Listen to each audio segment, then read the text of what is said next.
선생님들 안녕하세요. 오늘부터는 교수 방법에 대해 다룰 건데요. 특히 시험이 이제 100일도 안 남은 만큼 교육학 중에서도 최대한 코로나 이후의 교육 현장과 관련시킬 수 있는 내용들을 중심으로 다루려고 합니다. 코로나로 온라인 수업을 시작한 이후 선생님들이 직면한 가장 큰 문제가 뭐였을까요? 온라인 수업 기술, 에듀테크 활용 방법? 아닙니다. 바로 어떻게 아이들을 컴퓨터 앞에 앉혀서 선생님들이 올린 영상과 과제를 끝까지 해내게 만들 것인가 였어요. 우리가 32편 교육격차 편에서 교육격차를 만드는 요인 중 가장 중요한 요인은 가정의 사회적 자본이라고도 했었죠. 부모의 관심과 기대, 조력 정도 말이에요. 하지만 학생이 온라인 수업을 제대로 참여하지 못한다고 해서 다 부모님 탓일 수는 없어요. 어떤 교육이든 아이들이 자발적으로 할 때 가장 좋은 결과가 나오잖아요. 우리는 어른의 도움 없이도 선생님이 자신을 직접 보고 있지 않을 때에도 어떻게 스스로 할 수 있게 돕는가를 고민해야겠습니다. 그래서 오늘은 자기주도적 학습과 자기조절 학습 전략에 대해 다루어 보려고 해요. 제 생각에는 1차든 2차든 온라인 수업 상황에서 가장 어려웠던 자기주도적 학습에 대한 문제가 나올 수 있을 것 같거든요. 오늘의 이야기는 지금 이 영상을 보고 계신 선생님, 영어로 you, 네, 너요. 바로 선생님이 주인공인 전지적 임고생 시점입니다. 저는 임고생의 수호천사 발탁이라고 해요. 당신은 모르겠지만 저는 늘 당신을 지켜보고 있어요. 공부가 어렵고 매일 까먹는다고 자괴감에 빠진 당신. 인간은 원래 그래요. 못 믿겠으면 교육학 클립 18편을 다시 보세요. 당신은 오늘 컨디션이 좋지 않은가 봐요. 바카스에 홍삼에 한약도 먹었네요. 티오가 작년보다 줄었고 87일밖에 안 남은 게 믿기지 않지만 다시 스케줄러를 고쳐 쓰고 오늘 교육학 공부할 부분을 폈어요. 자기조절 학습 전략이 10가지나 된다면 욕을 하고 있네요. 하지만 겁먹지 말아요. 이미 다 당신이 하고 있는 거랍니다. 시험장에서 자기조절 학습 전략을 써야 하는데 생각이 안 나면 당신이 임고를 준비하며 했던 걸 그대로 떠올려 보세요. 자, 200일 전 당신은 2021년에는 대한민국 선생님이라는 목표를 세웠어요. 1, 2월에는 논술 인강을 듣고 3월부터는 교육과정 인강을 듣고 이런 계획을 세워서 지금은 방학을 열심히 보내고 있죠. 자기조절 학습 전략 중에서 목표 설정과 계획을 사용한 거네요. 그리고 공부가 잘 되는 교대 근처 스터디 카페를 골라서 등록했어요. 임고에 최적화되도록 집 책상 정리도 했고요. 자기조절 학습 전략 중에서 환경 구조화를 한 거네요. 선배들이 이 공부는 오래 한다고 되는 공부가 아니랬어요. 그래서 당신은 이미 합격한 선배들의 블로그와 카페 후기를 보면서 공부 방법을 수집했어요. 자기조절 학습 전략 중에서 정보 찾기를 했네요.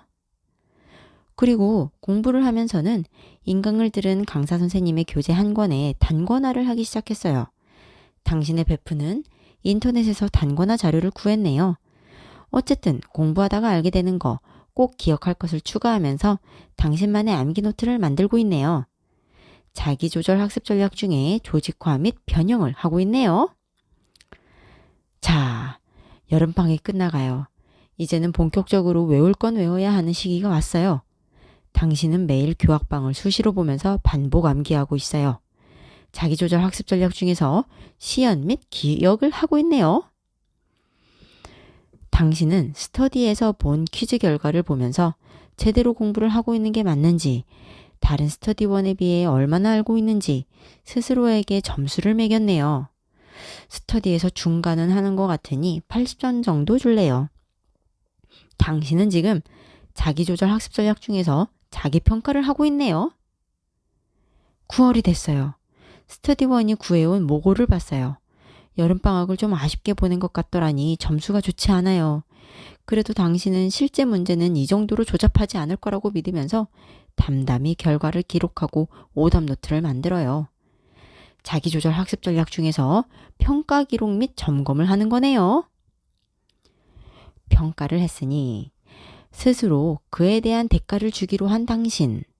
마음을 다시 잡고 2주 빡세게 공부하고 모고를 다시 봤어요.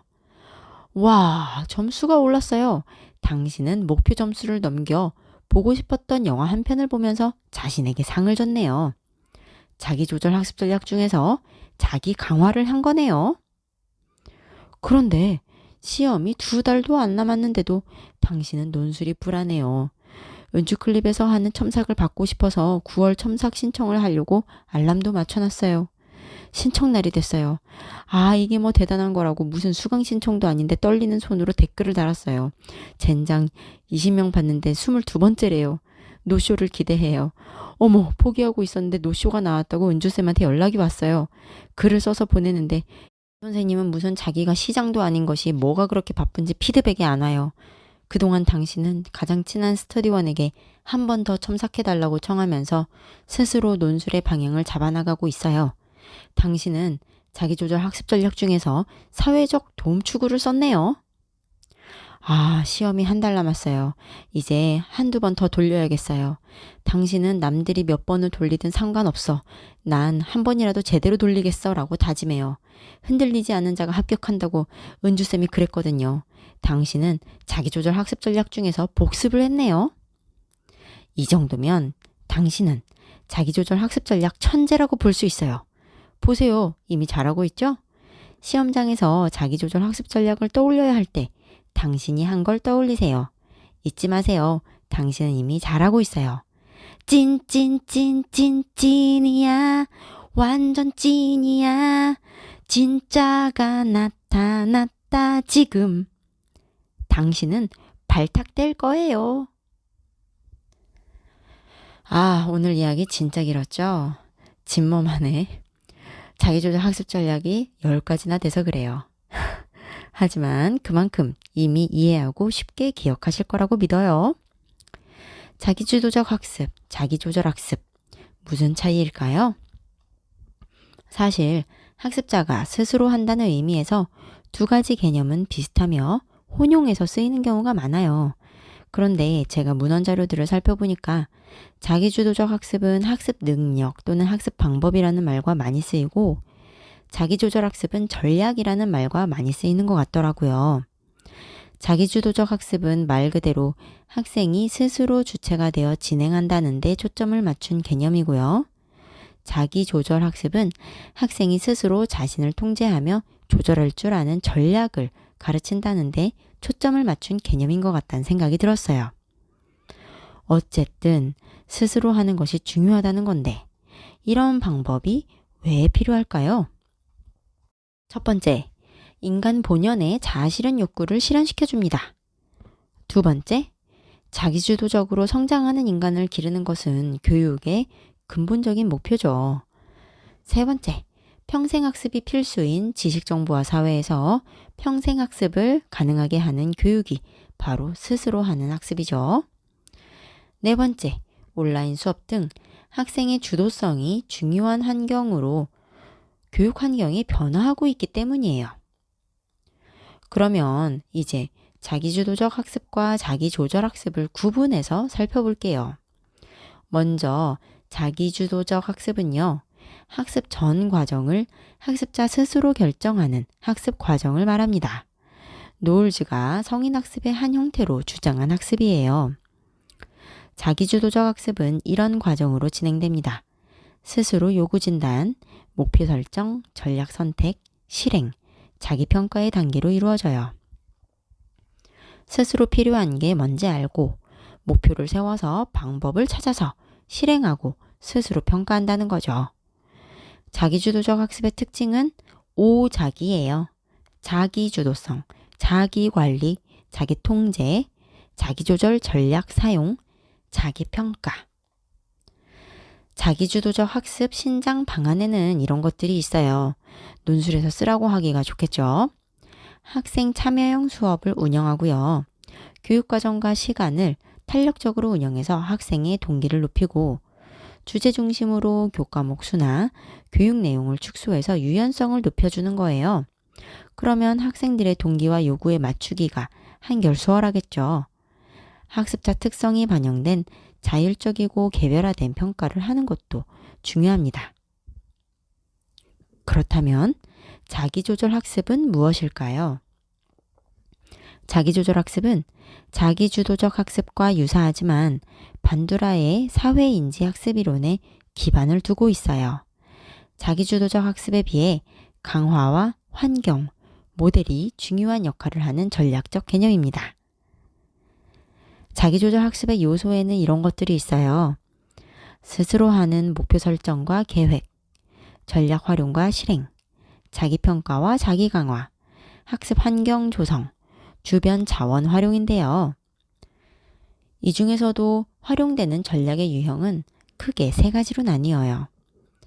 인지 전략은 잘 기억하고 이해하기 위해 쓰는 전략을 말해요.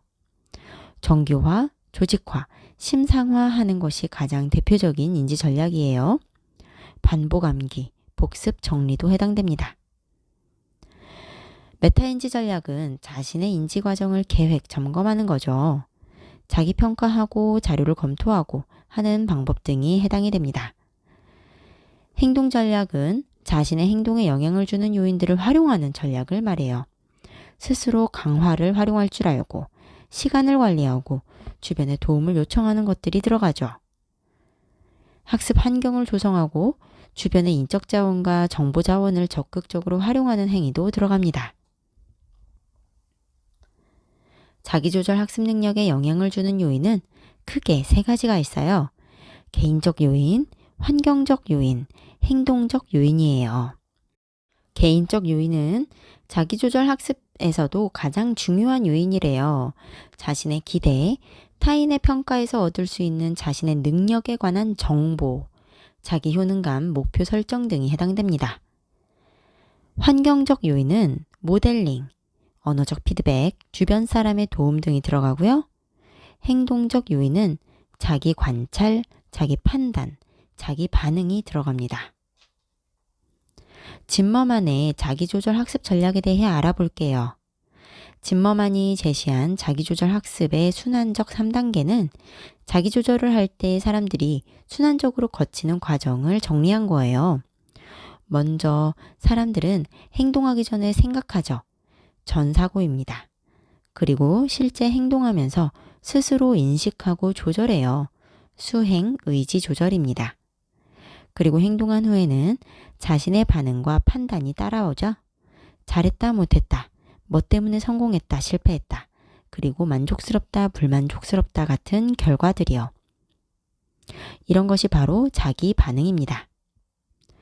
이 3단계가 계속 돌고 돌면서 자기조절 학습을 해나간다는 것이 짐머만의 자기조절 학습 순환적 3단계입니다. 오늘 이야기에서 자기조절 학습 전략의 종류를 임고 생활에 대입해서 길게 다루었기 때문에 여기서는 간단히 정리만 할게요. 목표 설정과 계획은 하위 목표를 구체화하고 시간 계획 등 계획을 세우는 거고요. 환경 구조화는 학습을 위한 물리적 환경을 재구조화하는 것입니다. 정보 찾기는 목표 달성에 필요한 정보를 수집하는 것이고, 조직화 및 변형은 수업 자료를 자기주도적으로 재구성하는 것이고, 시연 및 기억은 학습 내용을 반복 암기하는 것입니다. 자기평가는 학습의 질, 방향, 진전에 대해 스스로 평가하는 거고요. 평가 기록 및 점검은 노력과 결과에 대해 점검하고, 자기 강화는 스스로 학습의 성공과 실패에 대한 보상이나 벌을 적용해 보는 것입니다. 사회적 도움 추구는 학습에 대한 주변의 도움을 청하는 것이고, 복습은 여러 번 읽고 다시 공부하는 거죠. 마지막으로 마이엔바움의 인지적 자기교수에 대해 알아볼게요. 인지적 자기교수도 모델링을 활용한 자기조절 학습법이에요. 학생이 자신의 인지 과정을 인식하며 스스로 행동을 통제할 수 있도록 셀프토크, 사적 언어 또는 자기교수를 활용하여 자기조절 능력을 높이는 방법입니다. 인지적 자기교수는 인지행동 수정 요법인데요. 행동적 원리에 인지적 원리를 함께 적용하는 요법을 말해요. 여기서 인지적 모델링을 활용하죠. 인지적 모델링이란 문제 상황에 대처하는 방법을 교사가 자기 교수를 하며 행동하는 것을 보여주고 학생이 모방하도록 하는 것인데요. 여기서 자기 교수란 다른 말로 셀프 토크, 사적 언어, 언어적 자기 중재, 인지적 자기 안내라고도 부르는 말이 어려워 보이지만 쉽게 말해 한마디로 혼잣말이에요. 단계마다 자신의 행동을 인식하고 통제하기 위해 하는 혼잣말이요. 인지적 자기 교수의 절차는 이렇습니다. 첫 번째, 교사에게 학생이 설명을 통해 자기 교수를 배워요. 두 번째, 교사가 큰 소리로 자기 교수를 암송하며 바람직한 행동을 시범을 보입니다. 세 번째, 교사와 아동이 함께 큰 소리로 암송하며 바람직한 행동을 실행하고, 네 번째, 아동 혼자 큰 소리로 암송하며 실행하고, 다섯 번째, 아동 혼자 소리 없이 입술로만 암송하며 실행하고, 마지막으로 아동 혼자 마음속으로 암송하며 실행하는 거죠. 여기서 첫 번째, 두 번째 단계는 하나로 합쳐질 수 있어요. 어렵지 않습니다. 교사 혼자 하고, 교사랑 아동이 같이 하고, 그 다음엔 아동 혼자 큰 목소리로 했다가 소리를 줄였다가 마지막에는 혼자 마음속으로도 충분히 조절할 수 있게 되는 것이 바로 인지적 자기 교수입니다. 여기까지 이론 끝났습니다. 마지막으로 아이디어를 하나 공유해요.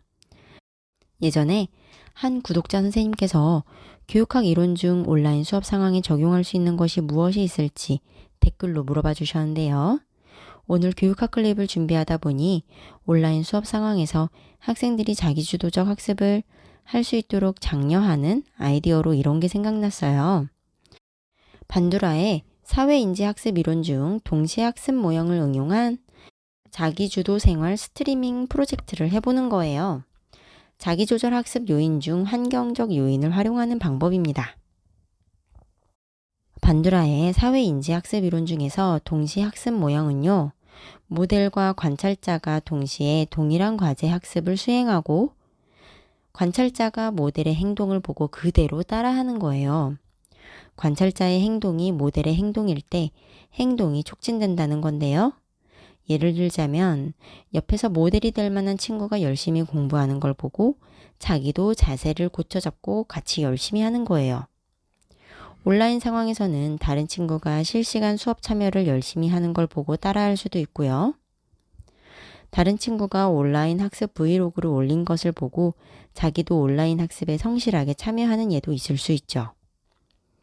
요즘 유튜브 보면 자기가 공부하는 장면을 찍어서 스트리밍하거나 브이로그로 올리는 예가 많잖아요. 물론 동시학습 모형은 동시에 동일한 과제를 하는 것이니 남이 공부하는 장면을 무음으로 옆에 틀어놓고 자기도 공부하며 셀프 독서실 모드를 조성하는 것도 방법이 될 수 있겠죠. 이렇게 오늘은 자기주도적 학습과 자기조절 학습 전략에 대해 알아봤어요. 오늘의 생각해볼 문제는요. 온라인 수업 상황과 협동학습이 어려운 등교 수업 상황에서 자기주도적 학습을 위한 학생 중심 교육 구현 방법에는 무엇이 있을까입니다. 여기에 하나 더요. 온라인 수업, 등교 수업 병행 상황에서 적용 가능한 자기조절 학습 전략엔 무엇이 있을까? 2차에도 나오기 좋으니 생각해 보세요. 다음 시간에는 반두라의 사회인지 학습에 대해 자세히 살펴볼게요. 오늘 긴 내용 잘 들어주어서 고맙습니다. TO가 좋지 않다고 너무 걱정 마세요. 거기 선생님 자리 하나 있습니다. 합격이에요. 감사합니다.